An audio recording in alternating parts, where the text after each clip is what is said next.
ने तहरीक इंसाफ को देने का फैसला किया है। 8-5 की अक्सरियत से ये फैसला आया है। तहरीक इंसाफ को गैर मामूली सहूलत देते हुए कहा गया है कि 15 दिन में अपनी लिस्टें दे दें, 15 दिन में लोग उनको ज्वाइन करने का सर्टिफिकेट दे दें। तो एक तरफ से क्लॉक रिवर्स किया गया है तहरीक इंसाफ के लिए। सारी क्लॉक को रिवर्स करके उनको तमाम सहूलियात जो वो अवेल नहीं कर सके, घड़ी को दोबारा चलाने का कहा गया है। लेकिन ये भी आधा काम किया गया है। देखिए ना, जब आपने कहा कि सब कुछ 8 फरवरी से गलत हो गया, मखसूस नशिस्तों का मामला, और मखसूस नशिस्तें पहले दिन से बनती तो पीटीआई की थीं। फिर जो मखसूस नशिस्तों के लोगों ने सदर के इलेक्शन में वोट डाला है, उसको तो आपने जायज़ करार दे दिया कि वो बिल्कुल ठीक डाला है। चेयरमैन सेनेट के इलेक्शन में वोट डाला है, आपने कहा बिल्कुल ठीक डाला है, जायज़ वोट डाला है। डिप्टी चेयरमैन सेनेट के लिए वोट डाला है, बिल्कुल ठीक डाला है।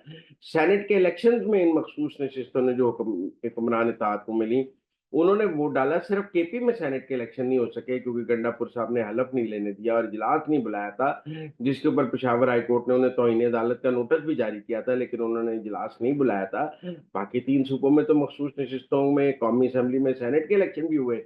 तो घड़ी जो है वो आधी पीछे की गई है।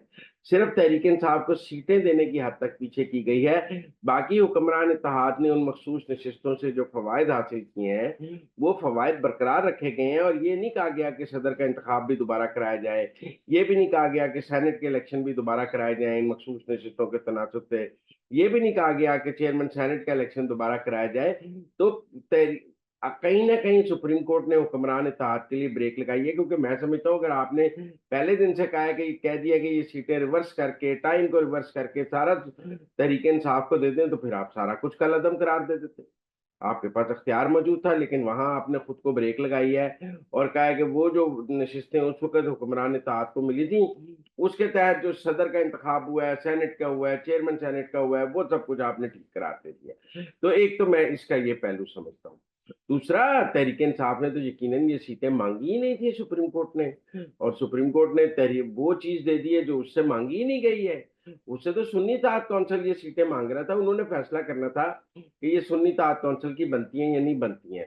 उन्होंने कहा सुन्नी इत्तेहाद कौंसिल की नहीं बनती हैं, लेकिन उन्होंने कहा नहीं बनती, लेकिन हम पीटीआई की बनती है। पीटीआई ने तो नहीं कहा कि हमें दे दी जाए। बहरहाल इसको गैर मामूली इंसाफ कहा जाता है। अब इस फैसले के बाद क्या होगा? एक तो बड़ा कहा जा रहा है कि जी चीफ इलेक्शन कमिश्नर के खिलाफ फैसला आ गया तो उन्हें इस्तीफा दे देना चाहिए। भाई, चीफ इलेक्शन कमिश्नर के फैसले को पेशावर हाई कोर्ट के 5 जजों ने दुरुस्त करार दिया। अगर आप चीफ इलेक्शन कमिश्नर का इस्तीफा मांगते हैं, फिर आप पेशावर हाई कोर्ट के उन 5 जजों का भी इस्तीफा मांग लें।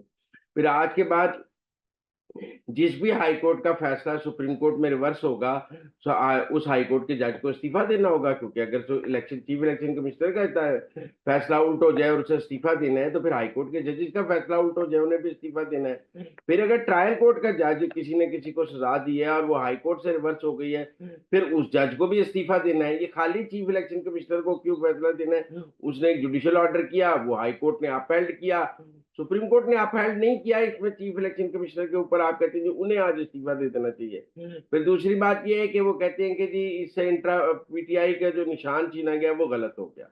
मैं कहता हूं कि आज के बाद सियासी जमातों को एक फ्री लाइसेंस मिल गया है। वो किसी कानून के ताबे ही नहीं है। इंट्रा पार्टी इलेक्शन कराएं ना कराएं, मुल्क के कानून को माने ना माने, खिलाफ कानून काम करें, इलेक्शन एक्ट की खिलाफ वर्जी करें, कोई उनको रोक नहीं सकता, क्योंकि सुप्रीम कोर्ट ने कहा है कि पार्टी जो मर्जी कानून तोड़ दे, आप वो पार्टी कायम रहेगी। पार्टी जो मर्जी कानून तोड़ दे, इलेक्शन एक्ट की खिलाफ वर्जी कर दे, वो इलेक्शन भी लड़ सकेगी, वो सीटें भी ले सकेगी। तो फिर आप उसको क्या सजा दे सकते हैं? कोई सजा दी ही नहीं जा सकती। इसका मतलब है सियासी जमातें इस फैसले की रूह से कानून से मुबर्रा हो गई हैं। अब जहां तक ये कहा जा रहा है कि अब 2/3 नहीं रहेगी, मेरे ख्याल में अभी चांस है। इसका एक रिव्यू पिटिशन फाइल की जाएगी। वो रिव्यू पिटिशन, मुझे लगता है अब छुट्टियां आ जाएंगी, छुट्टियों के बाद अगस्त के बाद सितंबर आ जाएगा, अक्टूबर में काजी फायद ईसा चले जाएंगे, फिर जस्टिस मंसूर अली शाह जो है वो चीफ जस्टिस बन जाएंगे। उस वक्त वो रिव्यू पिटिशन लगेगा। तो मुझे लगता है रिव्यू पिटिशन में हो सकता है ये सीटें फिर हुक्मरान इत्तेहाद को मिल जाए, क्योंकि उस वक्त मंसूर अली शाह शायद खुद को टेन्योर पोस्ट पर ले जाना चाहें और अपनी मुद्दत मुलाजमत में इजाफे के हक में हो। आज वो काजी फायद ईसा की मुद्दत मुलाजमत के तो खिलाफ लग रहे हैं। जो जजेस सुप्रीम कोर्ट में चीफ जस्टिस बन सकते थे, उन्होंने इस फैसले के खिलाफ फैसला दिया है। तो हो सकता है वो चांस है, लेकिन मुझे उसमें भी कम लगता है, क्योंकि मुनीब अख्तर उसकी क्यों हिमायत करेंगे, बाकी क्यों हिमायत करेंगे। तो मुझे नहीं लगता कि रिव्यू में भी कोई ऐसा चांस होगा कि उस वक्त मंसूर अली शाह फेवर आज काजी फायजीसा को देने के लिए तैयार नहीं थे, वो कल उनको भी नहीं मिल सकेगी। बहरहाल हुक्मरान इत्तेहाद की अददी अक्सरियत अपनी जगह मौजूद है। इसके नतीजे में हुकूमत खत्म नहीं हो जाएगी, लेकिन तहरीक इंसाफ की एक सियासी फतह ज़रूर हुई है। तहरीक इंसाफ की ये सियासी फतह जो है, उनको कुछ सियासी जो मैदान में एक फतह का अवसर ज़रूर मिलेगा। उससे उनकी सियासी हैसियत में इज़ाफ़ा होगा और उनके सियासी कद-काठ और सियासी वज़न में भी इज़ाफ़ा